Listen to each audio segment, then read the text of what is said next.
Hi everybody, just wanted to do a short post as a follow-on to the post I did yesterday. I guess, and this is like I said on Facebook yesterday, the whole social media thing, trying to work out your relationship with social media, especially with all this stuff that's happening in the world right now, where you've got places like the US and even the UK with Brexit, where social media is being used as a way of manipulating the population by outside forces.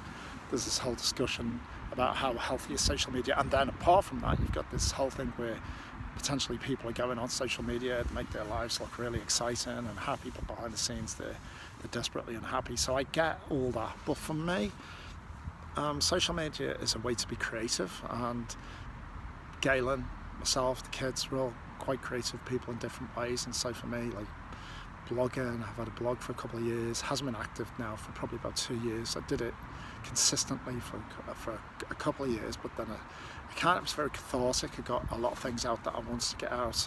I've got like Snapchat, I've got WhatsApp, I've got Instagram, I've got Facebook, and so for me, social media is something that I find as an outlet to be creative. So jumping into vlogging, especially before my trip and during my trip, I think is a way for me to extend that. It's just an extension of what I'm already doing. And I went to the World Vegan Day last week at the Melbourne Showgrounds, and one of the speakers, actually a panel of speakers, one of the segments of some great speakers, but one of the segments there with a panel of speakers was all about the use of social media to get the message across. And for me, of course, veganism, being plant-based, really, really important. But for me, I was thinking about this on the way home, and I was thinking, it's just a way of being creative as well as spreading that message, and just finding a way to connect with people, which I like to do. So I guess today's post is just to explain that and where I'm coming from with my vlogging for anybody who's interested. And for me, of course, veganism is a big thing, and my journey into veganism, I didn't start off as somebody who was tolerant of vegans. I definitely didn't understand veganism, and in actual fact I was one of those people who thought it was extremely extreme. I thought it was very extreme, and quite genuinely, I love my ice cream, love steak, love chicken, love fish, eggs, you name it, I ate it all. And it wasn't until I got prostate cancer at a very early age. I was only 44, and the specialist at the time reckoned I'd had it since I was about 39, so I'd had this developing for several years. And it wasn't until that happened to me, and having a family history of cancer, and just everybody around us seeming to have cancer, or knowing somebody who had cancer and heart disease and diabetes. I'm a bit of a geek, so for me it was just natural that I would start to do the research and start to look around and look at why did I get sick? Why all of a sudden when I got to the age of 40 did I expect my body to break down, and why did I expect to get arthritis? And also for our family as well, we had a long history of things like rheumatoid arthritis, cancer, all that kind of thing, which was quite typical for people in their 40s. But for me, just got people walking past, it's how you get your confidence up. It does actually shake you a little bit. But these days people can talk on their phones to other people, so that's fine, but they probably saw me talking to myself, but that's okay. I guess I'm just gonna have to get used to this. Anyway, so so being getting to the age of 40 and then all of a sudden developing aches and pains and then just accepting it, I did just accept it. Just seemed like the next phase. I remember going to the doctors, and the doctor was a good friend, and he's still a good friend of ours, but I remember saying to him at the time, because I had a really painful shoulder and I was starting to get aches and pains in my hands, and my mum had rheumatoid arthritis, and I remember saying to him, well, I guess it's just what happens, because mum was about the same age, and he sort of made a comment along the lines of, well, these things happen and there's medication you can take, and we'll just see how it goes. And I was actually booked in for a scan before I got cancer because I had a problem with my shoulder. It used to lock and stick every day.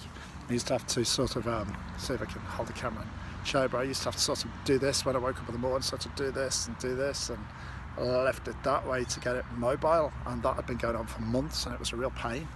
And then you get something like a cancer diagnosis, and it's like a major thing. At the age of 44, and our youngest then was 11 years old, and you've seen other people dying of cancer.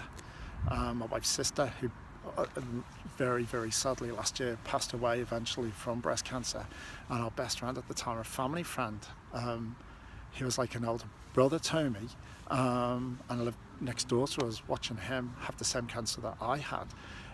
It really made me think, and it wasn't until I did the research and sat down, because I am a bit of a geek like that. I like to know the reason why. I don't just accept things, I wanted to know the reason why. It wasn't until I did the research, there's a whole story behind it, but it wasn't until I did the research that I realised, you don't have to get old and age and get sick in the way that most people think.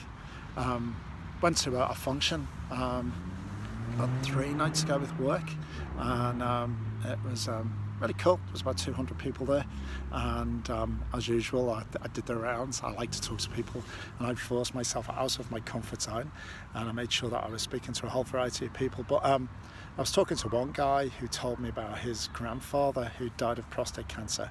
We got onto the topic of health and wellness. He was talking about sports, and then sports led to the fact that I do Bikram yoga, and then people look at you and they go, oh, yoga, is that okay? And then I said I'd had a lifestyle change, and then all of a sudden we started talking about diets and stuff like that, which obviously for me is something that I'm very good at. I don't intentionally do it, but the conversation seems to move to that. Anyway, so but he was telling me that his best friend, a really good mate of his, has been vegan for several years and is trying to convince him to go vegan. But he's saying, you kind of get to your 40s and you all of a sudden think that, this is it, this is what happens. You get old, you get sick. And rather than going into everything today on this vlog, because I'd like to do it at another stage, just want to say, since my cancer diagnosis, which you could actually think, oh my god, cancer is not a terrible thing, it's awful, and obviously it's not nice at all, but for me it was life-changing in a positive way once I decided to work out the reasons behind it. And I decided at that point, when I was diagnosed, that for me, I could accept this, I could live with it, and I could do something about it. I could do some research, even if I lived for a year, or if I lived for 5 years, if I lived for 10 years, or whatever that was. I just wanted to live a full life, regardless of the amount of time that I was alive. A lot of panicky moments, a lot of days when I'd come home and I'd feel extremely concerned, I'd feel quite depressed, I'd feel very worried, especially because our friend had cancer as well, the same type of cancer. I was worried about him, and I could see what was happening to him, and it was really scary. But I decided I had to make a choice. Once I found out I had this and I had to have surgery, there was no choice. I thought, okay, what do I do? Let me just work out why I got this, and let me see if I can unravel some of this. Let me see if I can improve my life because of this. And so everything that I read, I've read hundreds of books, articles, every documentary I watched, lots of lectures I went to, all pointed to the same thing. The animal protein, a diet that has more than 5% animal protein.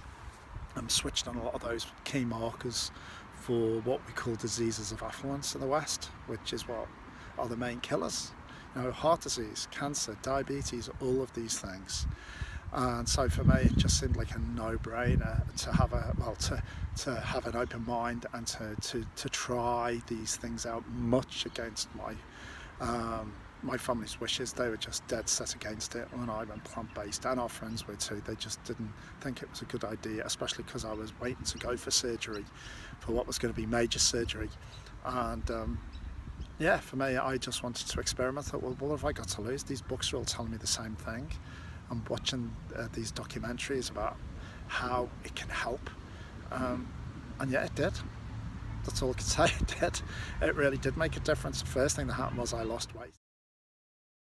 At the time I lost about 23 kilos, but I've put some back on since.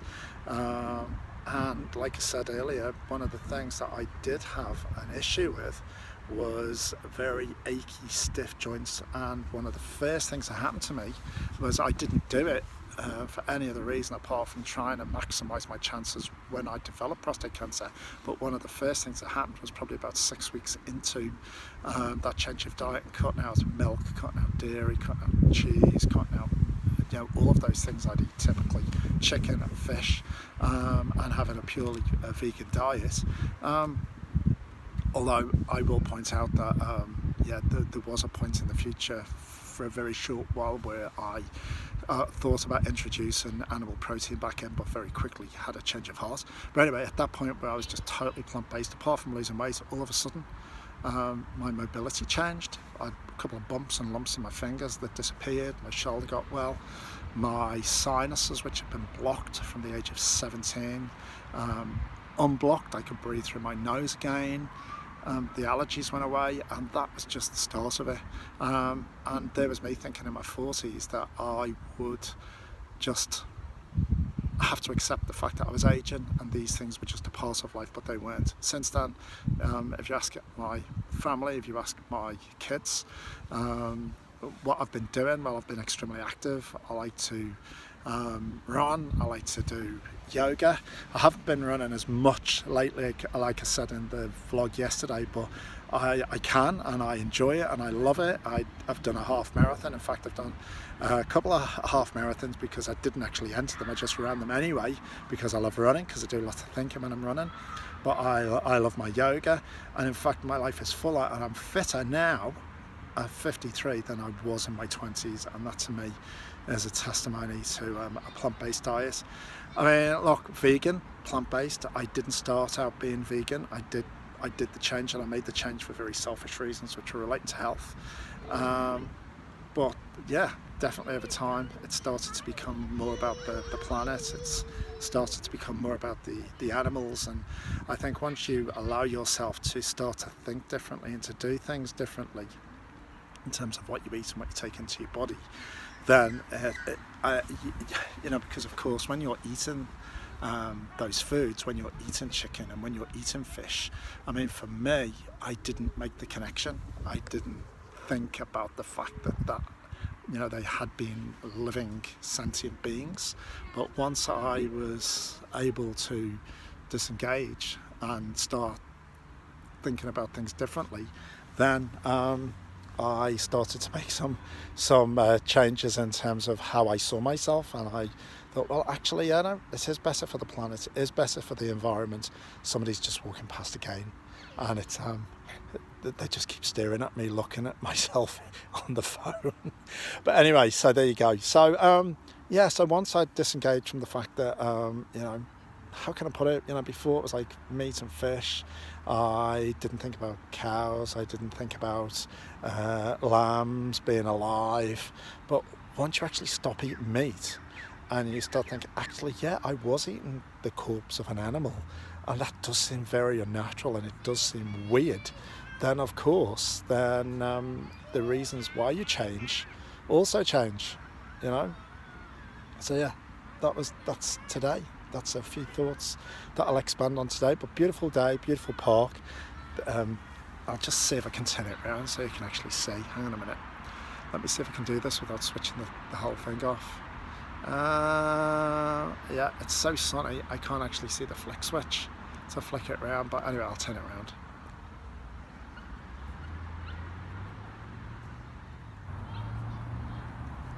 There you go.